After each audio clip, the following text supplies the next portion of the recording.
많은 무리가 함께 갈새 예수께서 돌이키사 이르시되 무릇 내게 오는 자가 자기 부모와 처자와 형제와 자매와 더욱이 자기 목숨까지 미워하지 아니하면 능히 내 제자가 되지 못하고 누구든지 자기 십자가를 지고 나를 따르지 않는 자도 능히 내 제자가 되지 못하리라.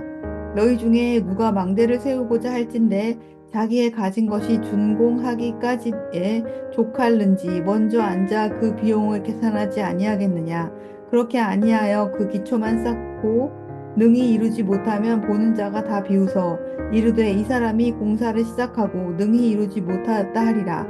또 어떤 임금이 다른 임금과 싸우러 갈 때에 먼저 앉아 1만 명으로서 저 2만 명을 거느리고 오는 자를 대적할 수 있을까 헤아리지 아니하겠느냐. 만일 못할 터이면 그가 아직 멀리 있을 때에 사신을 보내어 화친을 청할지니라. 이와 같이 너희 중에 누구든지 자기의 모든 소유를 버리지 아니하면 능히 내 제자가 되지 못하리라. 소금이 좋은 것이나 소금도 만일 그 맛을 잃으면 무엇으로 짜게 하리요. 땅에도 거름에도 쓸데없어 내버리느니라. 들을 귀가 있는 자는 들을지어다 하시니라. 오늘 본문 말씀의 분위기는 심각합니다. 비장합니다.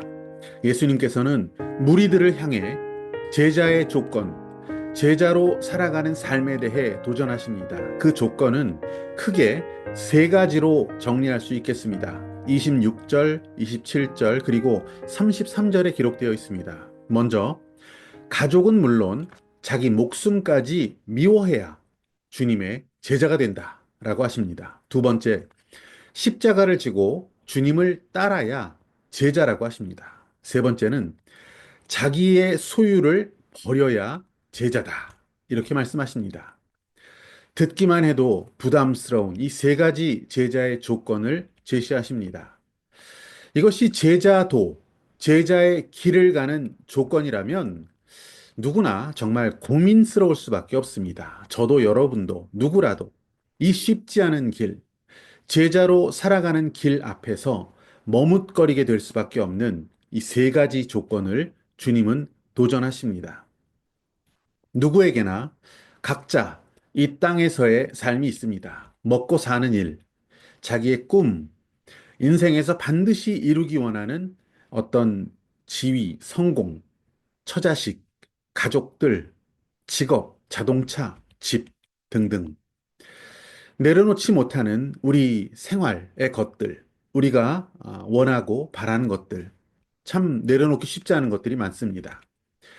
그런데 주님은 가족은 물론 자기 목숨까지 미워해야 한다. 십자가를 지고 나를 따라라. 이렇게 말씀하십니다. 게다가 자기 소유를 버려야 제자가 된다. 이렇게 말씀하시니 많이 난감합니다. 그래서 당시에도 많은 자들이 예수님을 떠나가고 또 떠나갔습니다. 제자의 삶을 포기했습니다. 지금도 마찬가지입니다. 근원적 복음을 도전하고 예수님의 제자가 되자, 영성 훈련이라도 하자, 성경 일독이라도 하자, 이렇게 말하면, 바빠서 시간이 없습니다. 올해는 제가 구직 활동 때문에 올해 저는 승진 시험을 앞두고 있습니다. 아직 애가 어립니다. 일이 너무 많아요. 나중에 하겠습니다. 이렇게 미루지 않습니까? 그런 우리의 모습을 잘 알고 계시는 주님은 이 세 가지 제자의 길을 가는 조건을 들어서 우리에게 이렇게 말씀하고 계신 것 같습니다. 너 지금 내 마음이 내 생활에, 내 가족에 매여 있구나.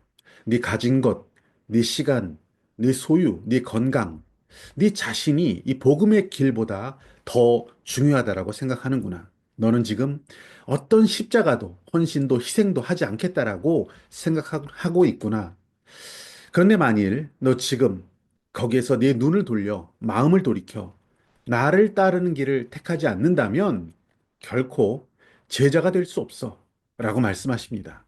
주님은 제자의 길을 심각하게 고민하게 된 이 무리들에게 매우 중요한 설명을 하나 해주십니다. 28절부터의 말씀을 잘 읽어보시면 어떤 사람이 망대를 세우고자 하는데 자기 가진 것으로 과연 준공하기까지, 이 건축을 끝내기까지 다 가능할지, 내 가진 것으로 충분할지 먼저 앉아서 그 비용을 계산하지 않겠느냐.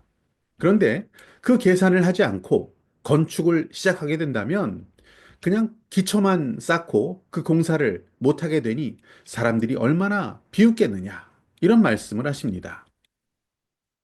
우리는 가끔 공사가 중단되어 있는 수년째 방치되어 있는 건축물들을 보게 됩니다.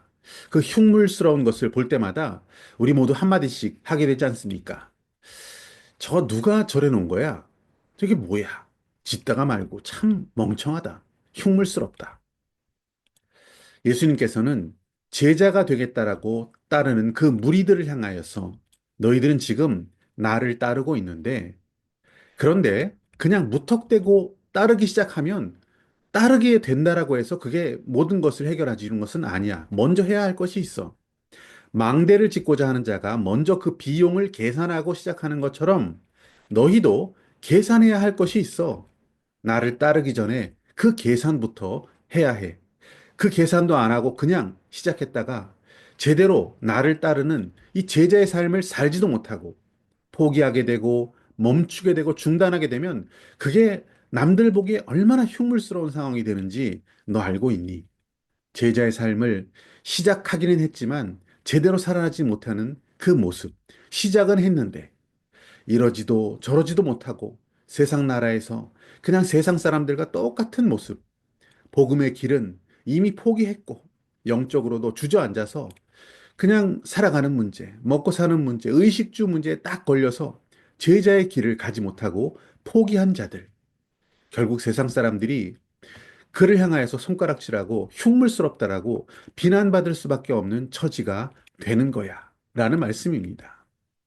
주님이 제시하고 계신 이 제자의 길, 제자도, 자기 자신을 포기해야 하고 이 땅을 향한 미련을 내려놓고 십자가를 지고 주님을 따르는 제자의 길. 그 길은 주님께 나의 인생을, 나의 영혼을 계산하여 다 맡겨드리는 삶입니다. 십자가를 지신 주님만 따르겠습니다. 다짐하며 우리의 삶을 하루하루 살아내는 길입니다. 이것은 전적으로 믿음에 관한 문제입니다. 나의 돈, 나의 능력을 믿고 살다가 이 성공과 세상의 부요를 신처럼 생각하며 살다가 그 삶의 방식을 이제 영혼의 시간을 통하여 우리가 계산해 볼 때 이것을 내려놓아야 되겠다라고 생각하고 주님을 가장 우선순위에 두는 삶, 주님을 인생의 주인으로 섬기는 삶, 하나님의 말씀이 나의 생활을 통치하는 삶을 결단하고 십자가 지고 주님을 따르겠다는 믿음. 잘 계산해 봐라. 어떤 것이 더 지혜로운지, 어떤 것이 더 큰 유익, 더 영원한 유익을 주는지 앉아서 계산해 보아라. 주님은 이렇게 그들에게 도전하신 것입니다. 짓다가만 흉물스러운 망대처럼 서 있는 인생이 되지 않기를 주님은 원하십니다. 믿음으로 우리가 주님을 따르는 제자의 길을 걸어가면 그 길에 동행하시는 주님은 당연히 우리의 삶을 책임져 주십니다. 결코 당신의 제자를 모른 척 하지 않으십니다. 그것이 믿음 아닙니까? 제자가 되시기를 축복합니다. 한 번 사는 인생, 멋지게 제자의 삶을 택하기를 원합니다. 영원한 상급이 있습니다. 하나님 나라의 상속자가 되어지는 영원한 약속이 있다는 것을 먼저 계산해 보라고 말씀하십니다. 망대를 짓기 전에 먼저 계산하는 지혜가 저와 여러분에게 있기를 축복합니다.